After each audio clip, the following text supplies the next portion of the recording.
La gente, sobre todo en Occidente, ¿no? La gente hoy muere por problemas de salud mental. Fijaros, ¿eh? Qué grave es esto. Y es sobre todo también la primera falta de productividad, ¿no? A nivel laboral, a nivel económico, es la salud mental.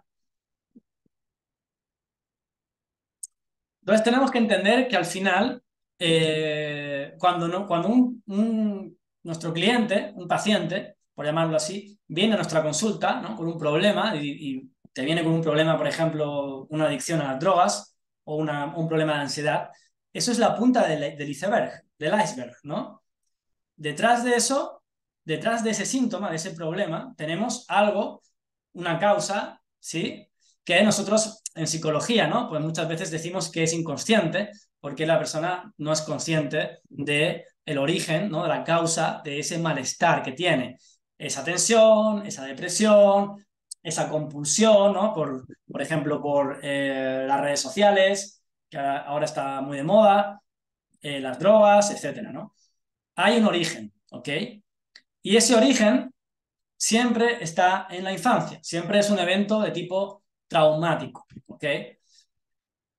Hace tiempo ya que en psicología se conoce que el trauma es un impacto negativo de una gran intensidad, ¿vale? Que deja huella a nivel cerebral. O sea, ya se puede medir, a nivel cerebral se puede medir el trauma, la huella que deja el trauma. Entonces, ¿no? Cuando a la gente yo le digo, tuviste un trauma o has tenido un trauma de infancia, eh, la persona suele pensar en cosas como muy, ¿verdad? Muy exageradas, como un abuso muy grande, un maltrato. No hace falta. Os aseguro que cosas mucho menores también producen trauma. Porque al final el trauma simplemente es un evento en el que el niño, ¿sí? Siente que su supervivencia emocional está en juego, su supervivencia emocional. Y eso puede ocurrir porque los padres, hay un momento en la vida en el que los padres no lo están amando incondicionalmente. O sea, están poniendo barreras, por ejemplo, en el contacto con el niño, están manipulando al niño, ¿vale? Y fijaros que casi todos hemos sido educados, criados con un sistema de crianza, ¿no? Educativo muy manipulador, ¿sí? Muy de, si quieres que te ame, si quieres que tienes que portarte bien, ¿no? Tienes que ser un buen chico, ¿sí? Entonces, eso también genera en la mente, en la psique, genera una escisión, una disociación. Una parte del niño se reprime, una parte del niño no quiere mostrar, se convierte un poco en la sombra, se oculta, y otra parte es la personalidad, ¿no? Es la máscara que el niño utiliza para poder sobrevivir dentro de su dinámica familiar, ¿vale? Si estáis de acuerdo con esto, poner sí, incluso si vosotros también os sentís identificados con esto, ¿no? Eh, entonces, entendemos que prácticamente todos hemos tenido algún evento traumático de este tipo. Es decir, todos hemos tenido eh, un punto, ¿no? En nuestras vidas en el que nos hemos sentido no amados y hemos sentido que teníamos que deber ser algo, ¿no? Teníamos que ser algo diferente de lo que éramos. Y eso, en el adulto, genera al final una disociación, una parte de sí mismo que se disocia. Y es lo que llamamos también la sombra o lo que llamamos, podemos llamar también la parte inconsciente. ¿Ok? Continuamos. Uy, Sara creo que está, no sé por qué no puedo... Sí, muy bien.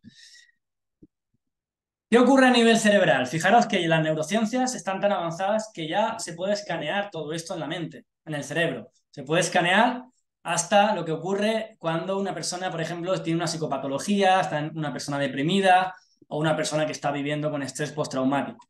Y lo que desde la neurociencia se está viendo, se está definiendo, es que a nivel neuronal lo que ocurre es que las redes neuronales, digámoslo así, se ponen rígidas, se automatizan.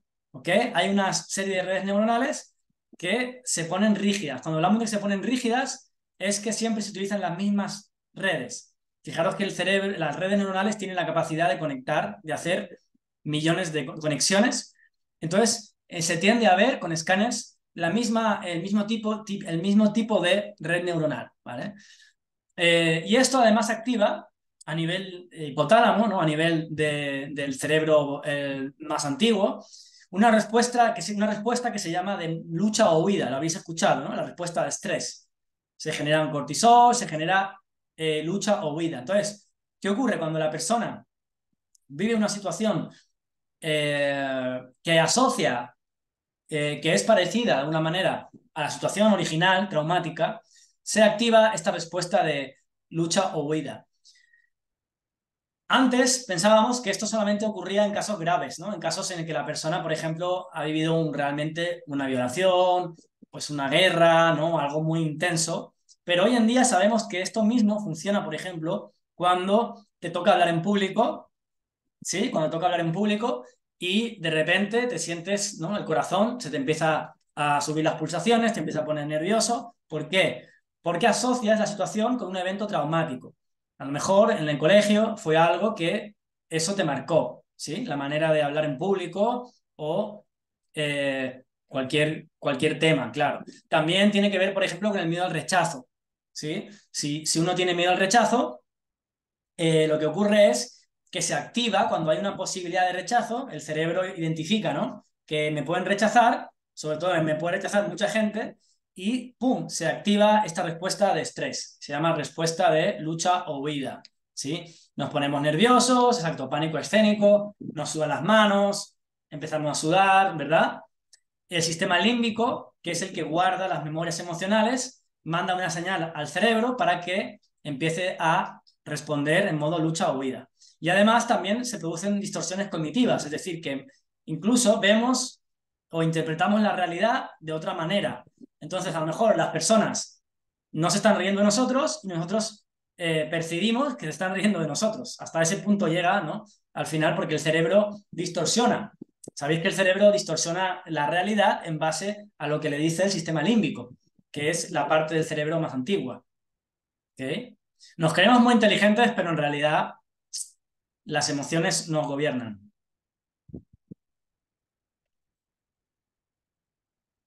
Entonces, esto se llama la red neuronal por defecto o red neuronal defectuosa, ¿ok? Que se corresponde con un estado mental distraído, ensimismado, con pensamientos y reacciones automáticas, ¿vale? Y suele estar muy relacionado con trastornos de ansiedad, depresión y adicciones, ¿vale? Yo le llamo la red neuronal defectuosa. Red neuronal defectuosa. Cuando una persona os habrá pasado, ¿no? Cuando estáis así en un estado de ánimo como muy bajo, que estáis como ensimismados, como aislados, ¿sí? Como la cabeza la sentís pesada, ¿vale? Ponerme en el chat si alguno se siente identificado con esto. Eh, la cabeza está como muy pesada, ¿no? No podemos salir de la mente, estamos muy en la mente, nos sentimos como separados de los demás, como aislados. Exacto, la cabeza pesada, eh, en general hay tensión en el cuerpo, en la espalda, ¿no? Y de hecho solemos mirar para abajo, ¿sí? Ese estado emocional tan negativo es un estado emocional en el que está gobernado por lo que se llama la red neuronal por defecto o red neuronal defectuosa.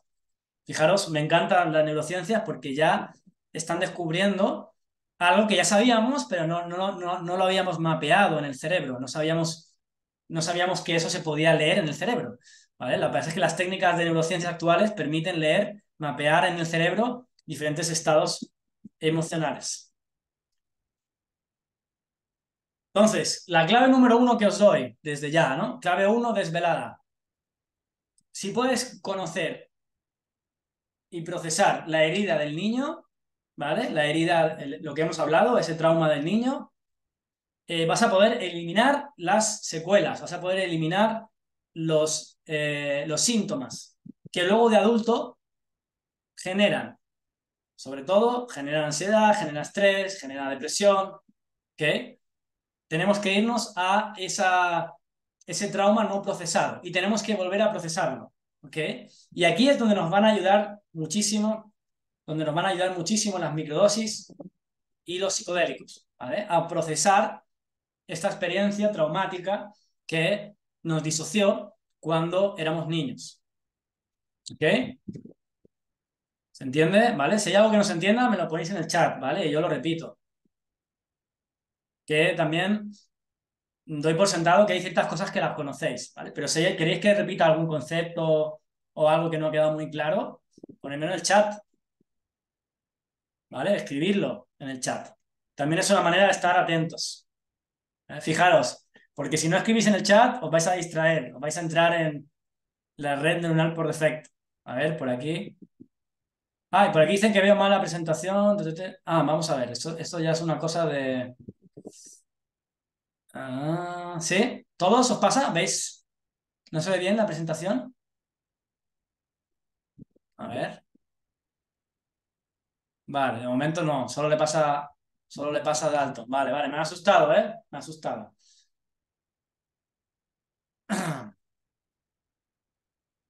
Ok, continuamos. A ver, solucionado. Súper, Dalton, gracias. Ok, ¿qué tenemos qué es lo que podemos hacer, ¿vale?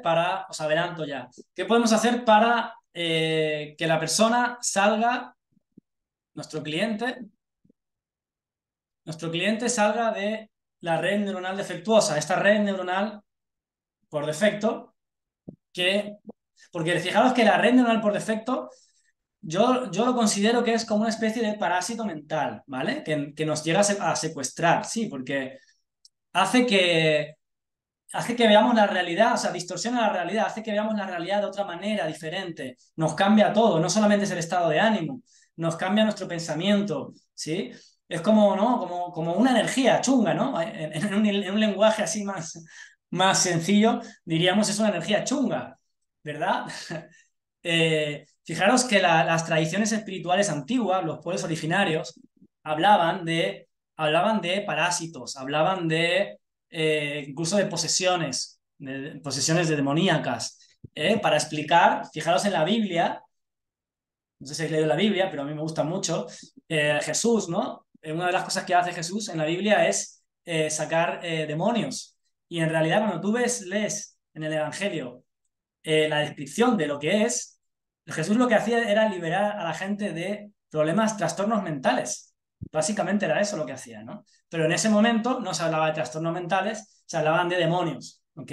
Pero los pueblos antiguos siempre han hablado de que cuando una persona entra en este modo, ¿sí? Que es un modo en el que se aísla de los demás, está en su propio mundo, le cuesta mucho conectar con los demás, esa persona se decía que había sido poseída por una entidad. ¿Okay? Nosotros ahora con la neurociencia podemos decir que lo que pasa es que la persona está siendo poseída por esa red neuronal por defecto, ¿vale? Que se ha activado debido a un trauma, a un proceso traumático no elaborado. ¿Ok? ¿Se entiende? Vamos a con la clave número 2, ¿ok? Entonces, ¿cómo generamos? ¿Vale? Imaginaos que ya tenemos la capacidad de ayudar a la persona para sacarla, trabajar su proceso traumático que dio origen a su sintomatología, pero ahora decimos, bueno, un método que genere alto compromiso y resultados tangibles. ¿Ok?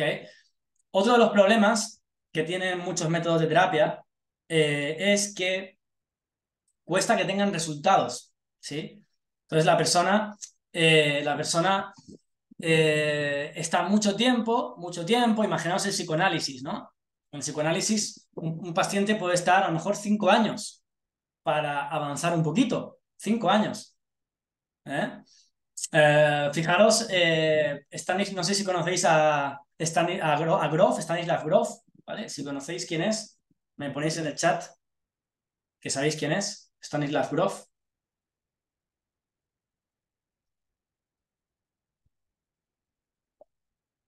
Muy bien, por ahí creo que sí. No, sí, no, no, algunos sí, otros no. Vale.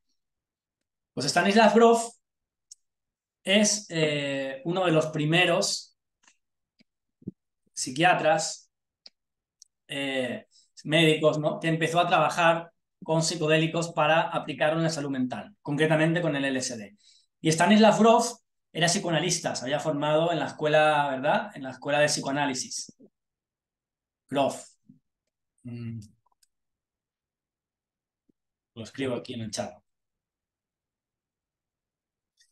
Él se había formado en psicoanálisis, era psicoanalista.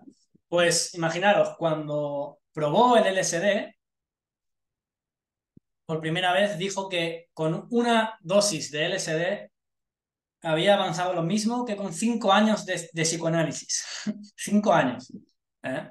Para que os hagáis una idea de, digamos, el potencial que tienen los psicodélicos para acelerar, ¿no?, un proceso de psicoterapia que con un simple diálogo puede demorar años, ¿vale? Y más si es un diálogo pasivo, ¿no?, como el psicoanálisis. ¿Ok?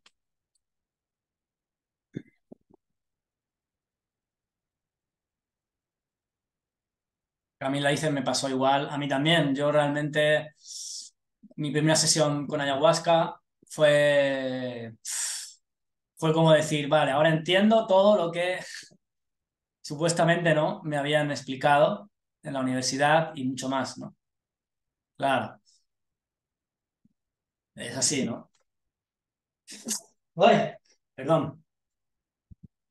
Bueno, nos encontramos en un momento en el que es bastante un momento histórico, ¿no? En el que está lo que se llama este renacimiento, ¿no? Este renacimiento psicodélico.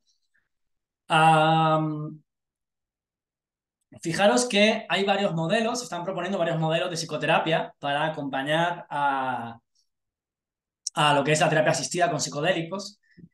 Pero el modelo que, digamos, el modelo puntero, el modelo que tiene toda la pinta que va a ser un poco el que es el que en el que se va a implementar, porque este es el modelo que se está viendo que tiene mejores resultados, ¿vale? Es el modelo justamente de ACT, el Acceptance and Committed Therapy, es decir, el modelo de aceptación, terapia, aceptación y compromiso.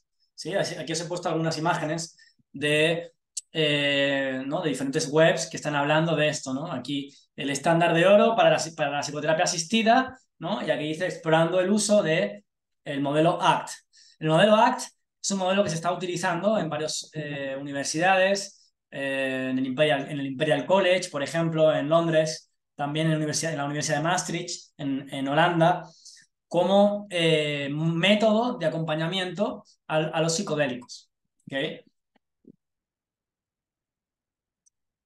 La psicoterapia de aceptación y compromiso es un método de tercera generación, es una evolución de la terapia cognitivo-conductual que está basada en evidencia científica, pero que además ha demostrado tener una mayor eficacia que otros modelos para tratar sobre todo ansiedad y depresión.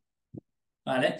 Y la diferencia que tiene con otros modelos psicológicos es que no se basa en la sintomatología, no se basa en las sintomatologías. Es una terapia que está muy enfocada en que la persona recupere sus valores personales, los valores que le guían. ¿Sí? Entonces, y también que desarrolle lo que vamos a llamar la flexibilidad mental, que es fundamental para tener una buena salud mental, que se llama la flexibilidad psicológica, ¿vale? Entonces, el modelo os voy a explicar muy brevemente, ¿no? Porque esto requeriría mucho más tiempo para profundizar en este modelo, pero os voy a hablar un poco por encima, ¿no?, de este modelo. Se trata de, el modelo ACT ve el sufrimiento mental. eh, Os comento un poquito cómo surge. Surge justamente por un psicólogo que es Harvey, que es, si no me equivoco, profesor PhD, profesor de Harvard y tal, que es alguien muy conocido era alguien muy conocido dentro de la psicología cognitivo-conductual. ¿Okay? Y él pasa por un proceso de cáncer, un cáncer muy, muy complicado, y decide viajar a Oriente, ¿no? Creo que no sé si viaja al Tíbet o viaja hacia Oriente. Y entra en contacto con la meditación. Claro, cuando él se da cuenta, ¿no?, de la meditación, el mindfulness, el potencial que tiene, si lo combina con el modelo que él usa, ¿no?, como psicoterapeuta, dice, wow, esto puede ser muy bueno. Entonces él desarrolla este modelo junto con otros investigadores, que es el modelo de aceptación y compromiso. ¿Okay? Este modelo explica el sufrimiento y la psicopatología mental por lo que se llama rigidez psicológica. Acordaros de lo que hablábamos de la red neuronal por defecto, la red neuronal rígida. Fijaros, pensar en una persona, ¿vale? Ahora voy a hacer ese ejercicio, pensar en una persona que es un ejemplo de mala salud mental. O sea, quiero que penséis en alguien que veáis que, pues, que es una persona que sufre, ¿no? Porque no está en un buen estado psicológico, ¿ok? Ya sea porque, pues, no sé, porque suele estar con depresión o con ansiedad, ¿vale? Yo siempre digo esto, si es vosotros mismos, pues poneros como ejemplo, ¿vale? Pero yo lo suelo endulzar un poquito diciendo que penséis en alguien, ¿ok? Y ahora me vais a decir si cumple con estas si cumple con estas seis criterios, ¿vale? Primero, es una persona que suele estar siempre en el futuro o en el pasado, pero le cuesta estar mucho en el presente, ¿ok? Me vais a poner, vamos a hacer el ejercicio, ¿vale? Me lo vais a poner en el chat. Venga, vamos a hacerlo así, ¿ok? Me vais a poner que sí o que no. Eh, ¿Ok? ¿Tenéis una persona ya todos? Un ejemplo. Puede ser alguien que conozcáis, alguien cercano, alguien que digáis, uff, esta persona, la verdad, está muy mal, ¿no? Sí, si sois vosotros mismas, no pasa nada. Aquí estamos también para abrirnos, ¿vale? Entonces, primero, eh, primer criterio, ¿ok? Primer criterio. Esa persona suele estar siempre en el futuro o en el pasado, ¿vale? Si queréis podéis poner pasado, podéis poner futuro, pero en el chat, ¿vale? O no, o si es que no, es que no, ¿vale? Pero generalmente esa persona nunca está, le cuesta mucho estar en el aquí y el ahora, futuro, ¿vale? Futuro normalmente está más relacionado con la ansiedad y el pasado está más relacionado con la depresión. El futuro tiene más que ver con la ansiedad y también con el estrés, ¿ok? Vale, por lo que veo, algunos de vosotros estáis contestando, pero no todos, ¿eh? Aquí estoy viendo que estáis participando más o menos tres, Giovanni, Pía, pero por ahí hay muchos que no estáis participando, ¿eh? Quiero ahí que pongáis, que queméis el chat. Eso, Carmen, muy bien. Así yo siento que estáis detrás, en el pasado, ¿sí? Con recuerdos, ¿no? Dándole vueltas a recuerdos del pasado.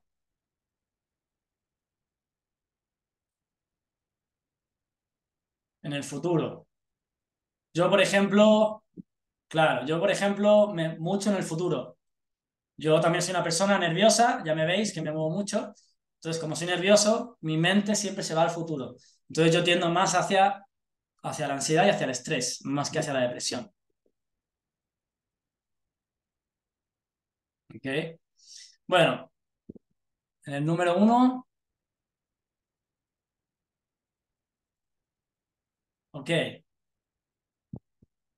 exacto, esa perla es para vosotros, ¿eh?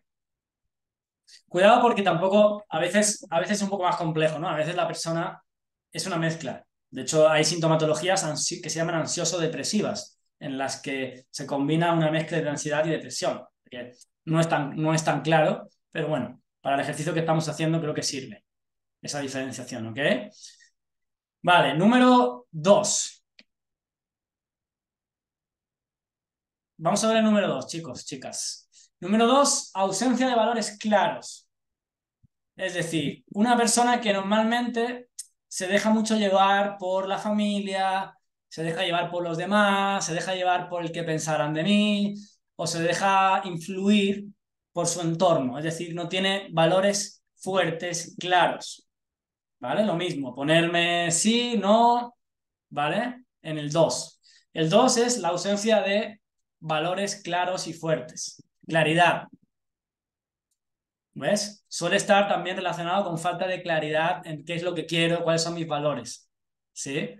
Por eso son personas que se dejan influir mucho por el entorno y si además tienen un entorno tóxico, parejas, familia, imaginaros, es mucho más vulnerable, digamos, a la manipulación, porque no están con esa claridad. ¿Ok?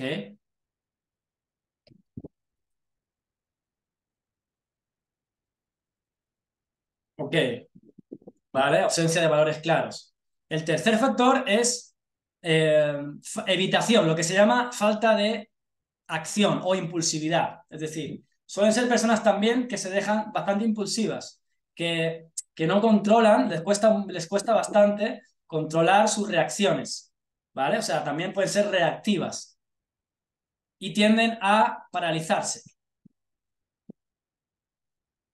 ¿vale? En ese caso, tienden a paralizarse porque eh, no controlan su reacción. O sea, la reacción, digamos que la reacción emocional les supera. Entonces acaban actuando con impulsividad, ¿no? Y luego pues hacen cosas que a lo mejor luego se arrepienten o no hacen, o se paralizan. Pueden ser los dos casos, ¿no? O parálisis o al revés, ¿no? Que es como implosividad.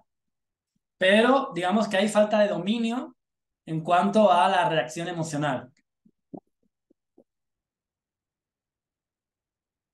¿Ok? Ese es el tercer factor. El cuarto factor es lo que se llama un apego al yo conceptualizado. ¿Qué significa? La persona está muy identificada con el contenido de su mente, muy identificada con su diálogo interno, con lo que se dice a sí misma. Exacto. Muy bien.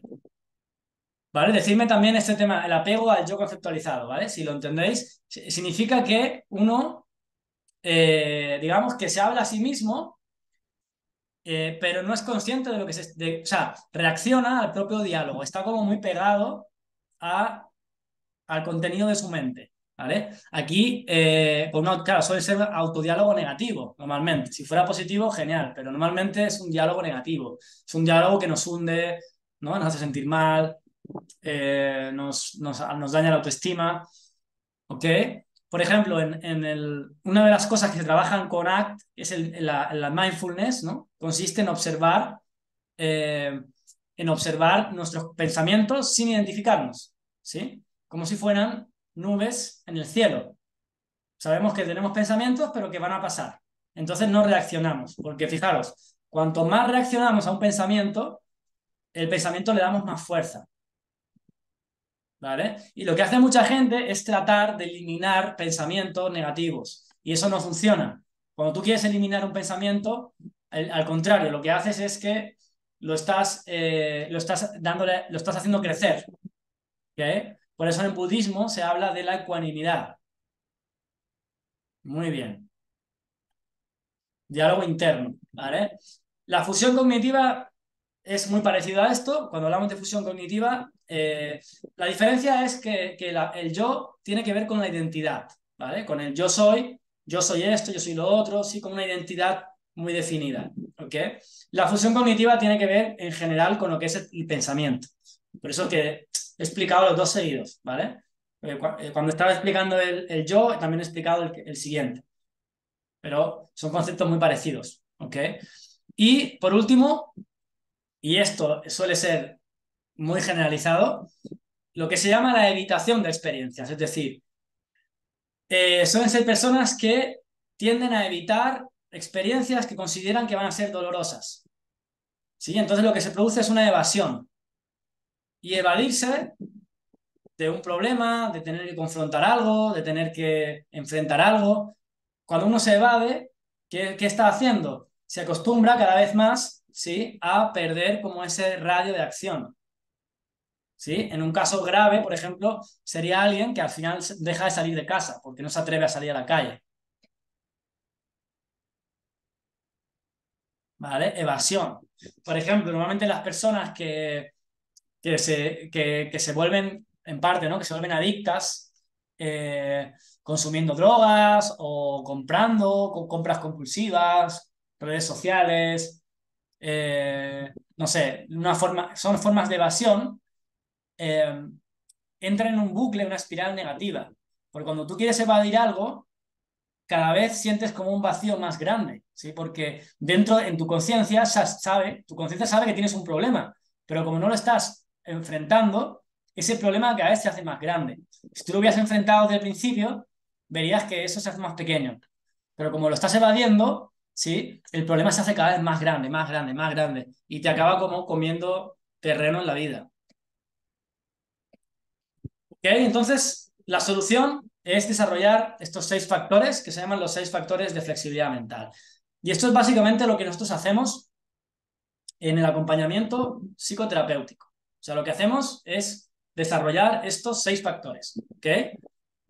Hacer que la persona, ayudar a la persona a estar más presente en su vida, aquí y ahora, ayudar a la persona a definir sus valores, qué es lo que quiere realmente en la vida, pero sus valores reales, sus valores personales, no lo que quiere la familia, no lo que quiere la pareja, no lo que quiere la sociedad, ¿no? Sino lo que son tus valores reales.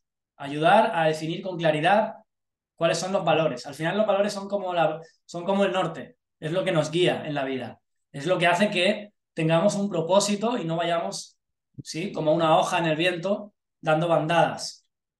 Hace que las tormentas de la vida, ¿no? Los vientos que van a venir, los problemas, no nos zarandeen, porque tenemos un propósito, tenemos un norte al que dirigirnos, ¿vale? Los valores tienen esa función. Pero claro, si no nos comprometemos con esos valores, si no los llevamos a la acción, tampoco sirven de nada. Entonces también trabajamos mucho con el compromiso con la acción.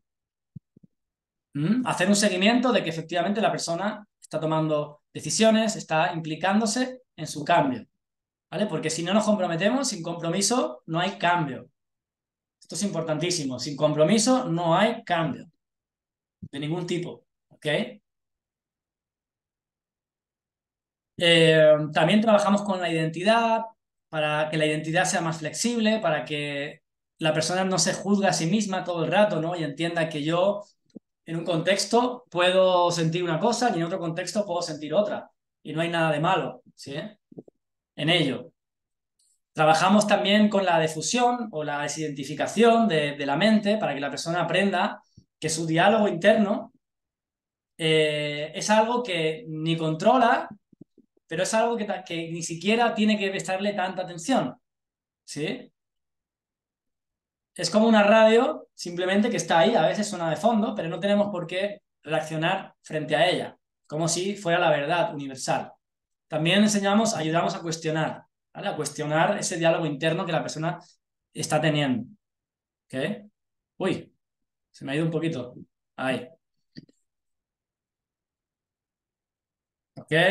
Espérate, que he vuelto para atrás. Bueno. Ya sabéis, ya os he hablado un poquito de lo que es la terapia de ACT, ¿eh? De compromiso. ¿Cómo estáis? ¿Estáis aquí todos presentes? Porque ya llevamos una hora, ¿vale? Más o menos estamos a la mitad y quiero saber si estáis ahí.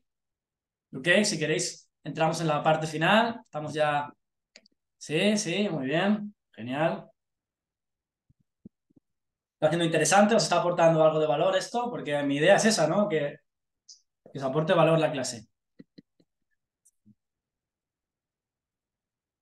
Bueno, necesitamos, además, eh,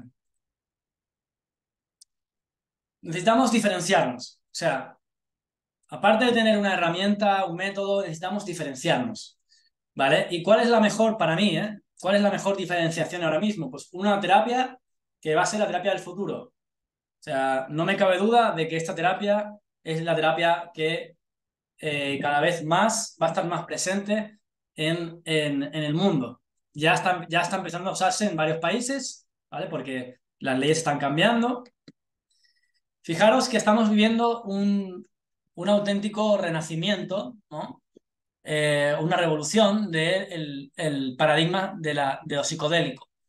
¿Sí? Hay investigaciones en varias universidades y es debido a que los resultados son tremendamente significativos. Es decir, se está viendo que sustancias como el MDMA, sustancias, sobre todo el MDMA para el estrés postraumático, eh, por ejemplo, la psilocibina, con el alcoholismo, también con la ansiedad, la ayahuasca, por ejemplo, para la depresión recurrente, ¿no? Diferentes investigaciones como las del Imperial College, la de Fundación Berkeley y otras, lo que están demostrando con resultados es que una serie de sesiones con estas sustancias, cuando se habla de psicodélico, fijaros que psicodélico viene del griego y significa que muestra lo que está oculto en la mente.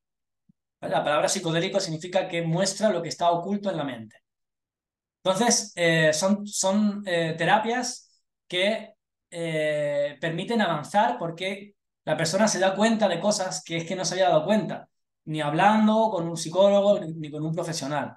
Y se da cuenta por sí misma, que para mí, personalmente, esa es el gran aporte que hace estas sustancias, estas plantas. El gran aporte que hacen, para mí, es que activan la capacidad de autosanación, la sabiduría interna que todos tenemos dentro. Y nos hacen activar esa capacidad. Porque no es lo mismo que tú actives tu propia capacidad, ¿verdad? Tu propia sabiduría, tu propia capacidad de sanar, que al final cada uno sana por sí mismo, no es que sane el otro, ni el médico, sino el otro lo que hace simplemente es acompañar, cuidar, en todo caso, el proceso, ¿verdad? Pero sana uno. Eh, Activa esa capacidad que tenemos todos de autosanación. Y ya no es una cuestión de que alguien nos diga cómo tenemos que solucionar nuestra vida, ¿sí? Como en un modelo más tipo dialógico, ¿no? Más clásico. Para mí ese es el valor que tiene fundamentalmente. ¿Ok? Luego, pues para daros un dato así un poco más, ¿no? Ya que estamos con el tema de la neurociencia, lo que se está viendo también, las investigaciones han demostrado que los psicodélicos en general, tanto a nivel de la psilocibina, por ejemplo, el DMT, que es lo que lleva la ayahuasca como preparado final, no la liana, pero sí el preparado final, o incluso también el LSD, afectan a receptores que están ubicados en la corteza prefrontal, que son llamados 5-HT2A, que además son receptores que tienen que ver con la serotonina. Fijaros que la serotonina es el neurotransmisor cerebral que controla el estado de felicidad, el estado de bienestar, ¿sí? Y controla, también es un neuromodulador, es decir, controla otras hormonas, otros estados, es un neuromodulador, ¿vale? La serotonina. Tiene una función fundamental. Por eso los antidepresivos normalmente son inhibidores de la recaptación de serotonina, o sea, hacen que haya más serotonina disponible en el cerebro. ¿Okay?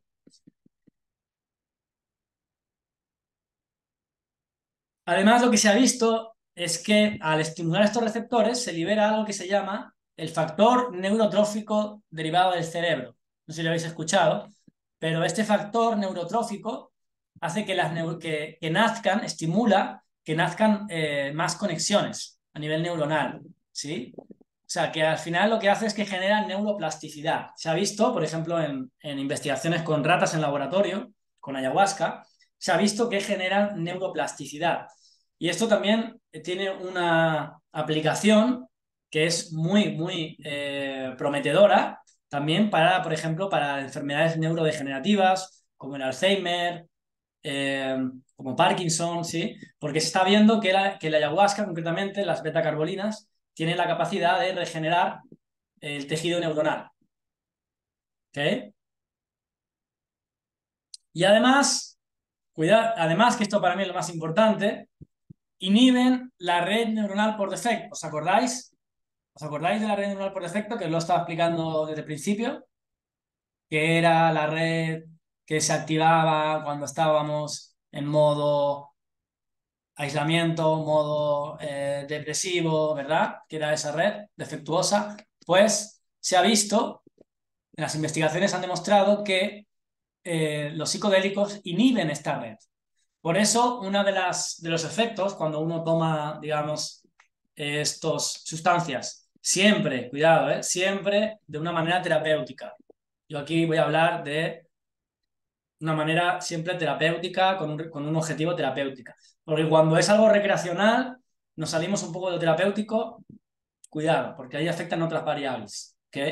Pero cuando la intención es terapéutica, los psicodélicos lo que nos dan sobre todo es mayor lucidez y mayor conexión emocional. ¿Sí? Hace que se amplifique, el mundo emocional se amplifica y incluso los sentidos se vuelven mucho más sensibles y mucho más activos. ¿Ok? Bueno, llegados a este punto, nosotros, ¿por qué trabajamos con microdosis? ¿Verdad? Porque al final esta charla va bastante orientada al tema de las microdosis. ¿Por qué trabajamos con microdosis? Pues hemos decidido trabajar con microdosis por varias razones que ahora mismo os explico. Primero, porque presentan menor riesgo.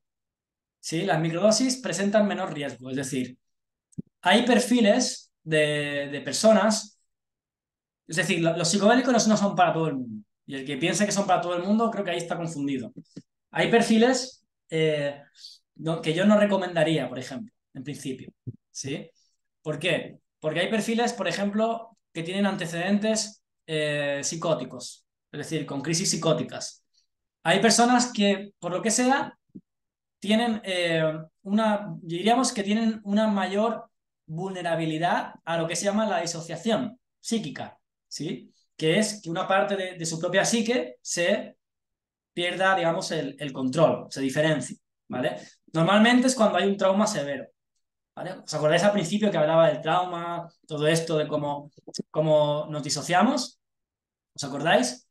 Pues cuando es algo muy, muy intenso, ahí sí que suele ser una violación, suele ser algo muy intenso o algún tipo de evento traumático muy fuerte, ahí sí que lo que hace la psique tiene una defensa que hace que, ¡boom!, se disocia. Entonces hay una parte de sí misma que o sea, se separa, como que la persona se convierte en dos personas, ¿vale? Y ahí es cuando tenemos trastornos de personalidad, bueno, y una serie de dificultades, ¿vale? Entonces, para ese tipo de casos, por ejemplo, los psicodélicos no recomendables, ¿ok?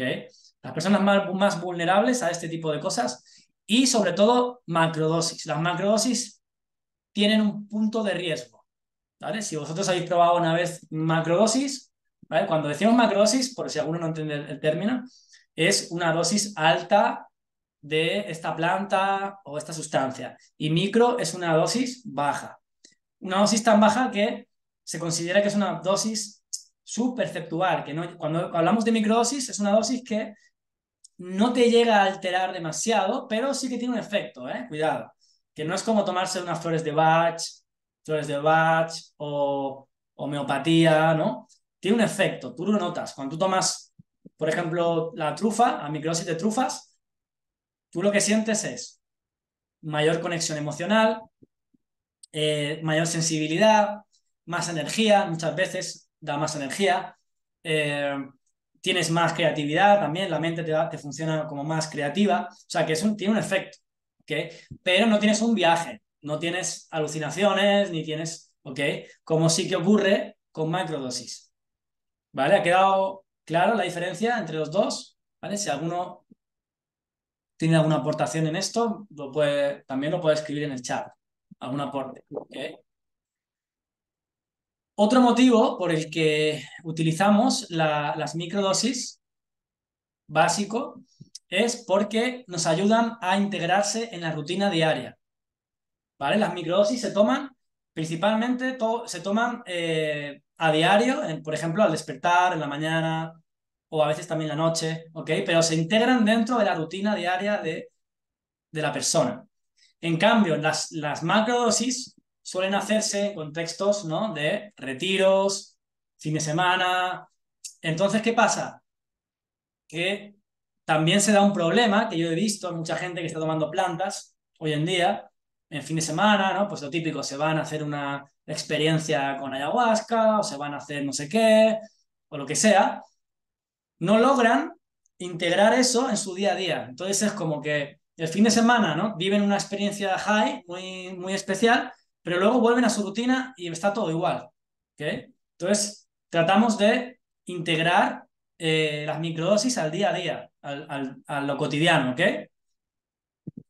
Las microdosis nos ayudan también a acelerar el proceso de terapia y a desarrollar flexibilidad mental. O sea, una persona que hace un proceso de microdosis va a generar flexibilidad mental en poco tiempo. Con esa flexibilidad mental va a poder hacer un proceso para tratar su ansiedad o para tratar lo que sea, el problema que le aqueje en menos tiempo. De hecho, nosotros, el modelo que tenemos es un modelo de 6 semanas, un mes y medio. En ese plazo de 6 semanas, la persona ya va a generar cambios importantes. ¿Okay? Y esto es gracias a que las microdosis aceleran todo el proceso, que normalmente se tardaría más tiempo, más meses. ¿Okay? Y la última, que no es menor, y ahora os desvelaré un poquito cuál es nuestro secreto también, es que nosotros utilizamos eh, plantas, utilizamos extractos que son 100% legales, pero no solamente que sean legales, sino que eh, además tenemos certificado de saber que estas plantas, ¿no? que la persona va a tomar con su microdosis, han sido fabricadas, digamos, han sido procesadas en un laboratorio y podemos leer qué componentes tiene, qué concentración tiene. Porque, ¿qué pasa? A ver, lo malo de este mundo, lo malo del tema de las macrodosis, de los psicodélicos, es que como esto se prohibió, ¿sí? En los años 60 se fiscalizaron muchas de estas sustancias, se clasificaron como drogas, muchas de ellas. ¿Qué ocurrió? Que la gente, si quería seguir utilizándolas, tenía que buscar dónde. En el mercado negro, ¿no? O sea, tendría que buscar pues el típico dealer que igual tenía drogas, sí, también tenía psicodélicos. De hecho, por ejemplo, los hongos, las setas, ¿no? Se han vendido en los coffee shops como muy asociadas muchas veces a la marihuana, aunque no tenga nada que ver con la marihuana, que el efecto no tiene nada que ver, en mi opinión, ¿vale? Pero ha estado muy asociada a la marihuana, ha estado muy asociada a otras drogas.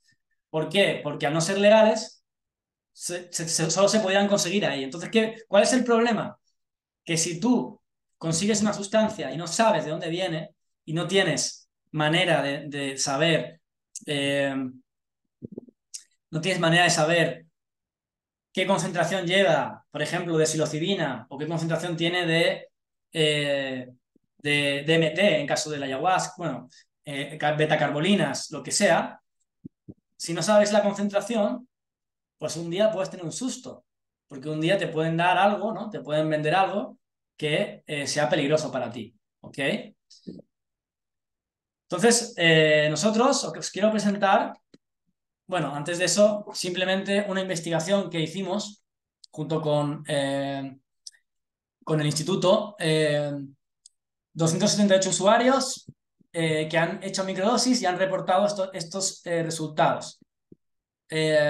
Fijaros que hay desafíos y hay beneficios, ¿vale? Está en inglés, por si no tenéis inglés yo os lo traduzco, pero hay beneficios y hay desafíos, o sea, no son todo beneficios, cuidado, en el sentido de que las microdosis, como lo que van a hacer es amplificar lo que tú llevas dentro, no tienen la lógica de me tomo esto para sentirme mejor, ¿vale? Eso hay que entenderlo bien, no es una pastillita que tú te tomas para no tener ansiedad, no va por ahí el tema.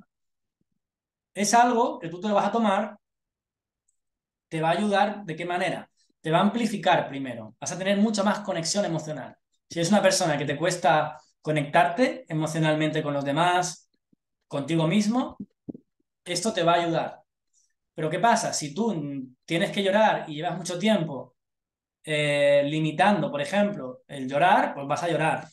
Si tienes que descansar, vas a descansar. O sea, te va a llevar a un punto en el que el cuerpo, de manera natural, va a buscar su autorregulación, ¿no? Su homeostasis. Por eso hay mucha gente que tiene una idea un poco errónea, porque piensan que, ostras, estoy tomando esto y no me siento mejor, al revés.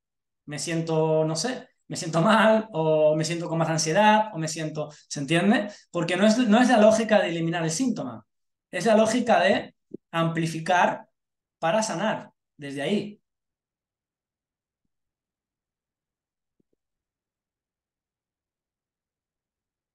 ¿Ok? Entonces, bueno, la gente pues reporta también desafíos, porque es desafiante. Claro, esto que comentabas del protocolo, esto ya son cosas un poquito más específicas, ¿no? De cómo tomarlas y descansar 2 días, uno. Hay un protocolo que se llama de Fadiman, que es el que se utiliza y el que utilizamos nosotros, que suele ser una toma y descansar 2 días.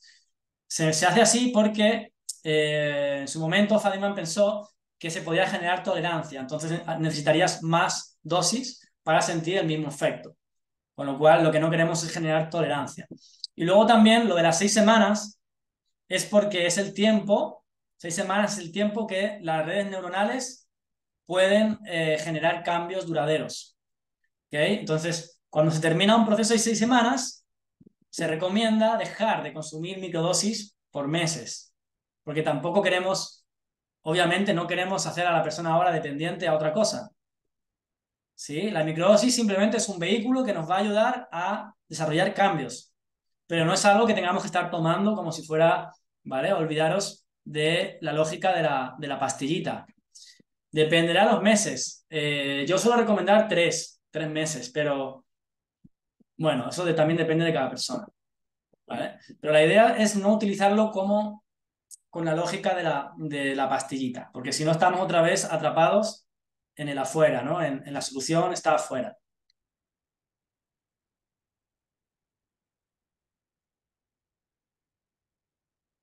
Bueno, por la hora que es, voy a ir un poco más rápido, ¿vale? Hay testimonios, hay un montón de cosas, ¿vale? Que no me va a dar mucho tiempo realmente a verlo. A veces tengo tiempo y lo veo, pero hoy se ve que me he detenido en otros temas. Pero bueno, podéis encontrar muchos testimonios en la web, en nuestra propia web, también en Reddit. En Reddit hay un chat que está en inglés, pero sobre microdosis muy interesante, con muchos testimonios, muchos testimonios. Y también hay canales en Discord sobre microdosis, ¿sí? Eh, bueno, nosotros quiero que echéis un vistazo aquí a ver si carga. No sé por qué tarda en cargar ahora.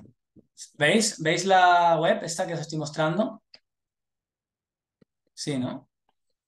Espera, que está en inglés. Nuestra web está en inglés y en español. Español.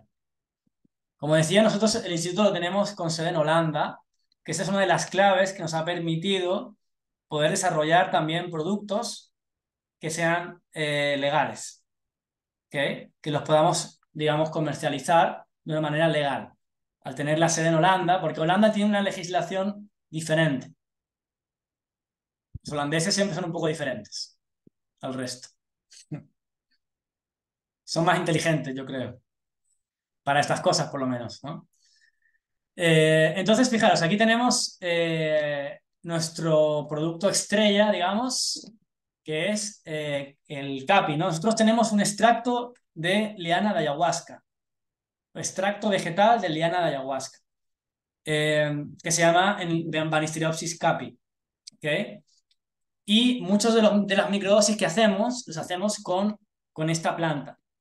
Porque fijaros que la liana de la ayahuasca siempre se ha dicho, ¿no? Que es el DMT el que produce, digamos, el efecto, pero no es el DMT. Es decir, la liana de ayahuasca no tiene DMT.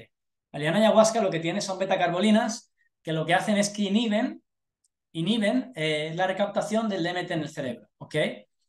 Entonces, ¿cuál es el efecto que tiene cuando uno toma la liana de Capi en forma de microdosis? Pues el efecto que va a tener es, primero, una mayor conexión emocional, mayores insights, tomas de conciencia, más energía generalmente, aunque eso depende, porque si lo que necesitas es descansar, te va a dar por descansar, Va a depender un poco de cómo estés.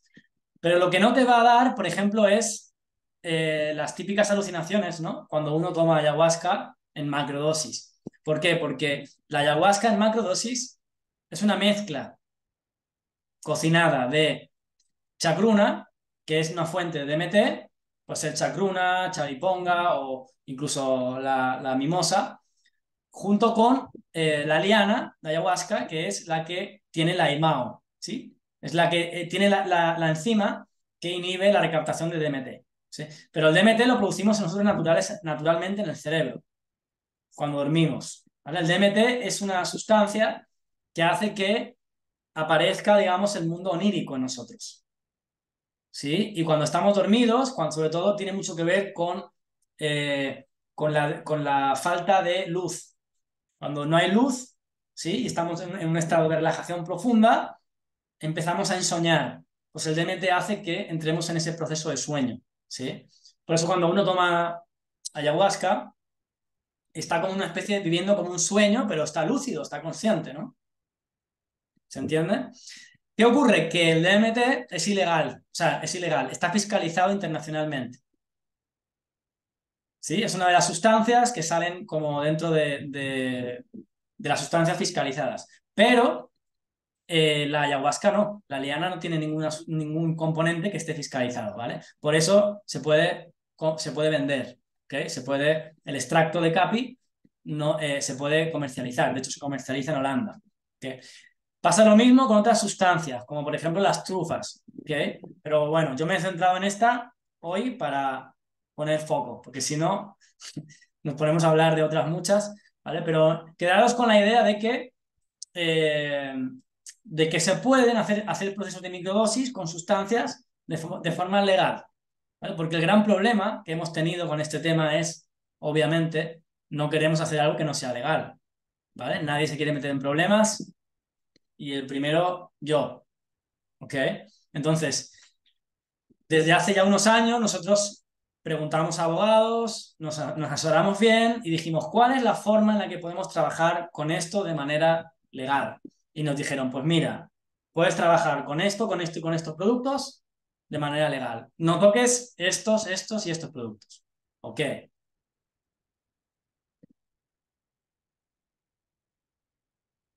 ¿Vale? ¿Hay preguntas con este tema? A ver si de guagua porque me estoy dejando ya la voz.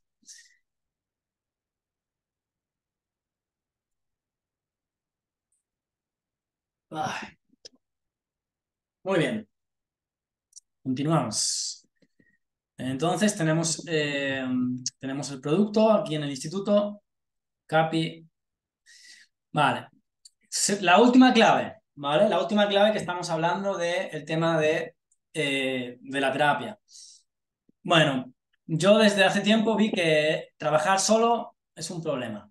Sobre todo trabajar solo con este tipo de cosas. ¿Por qué? Porque estás más expuesto, ¿sí? Si no tienes una comunidad que te apoye, te expones mucho más, pero además eh, es mucho mejor trabajar en equipo. Mucho mejor trabajar en equipo, poder tener supervisiones, poder tener una comunidad que te apoye en tu trabajo.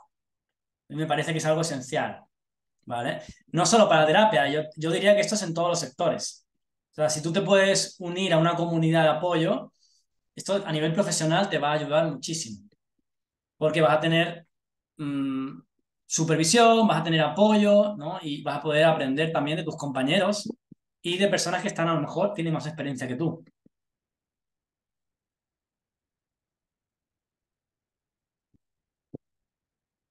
¿Ok?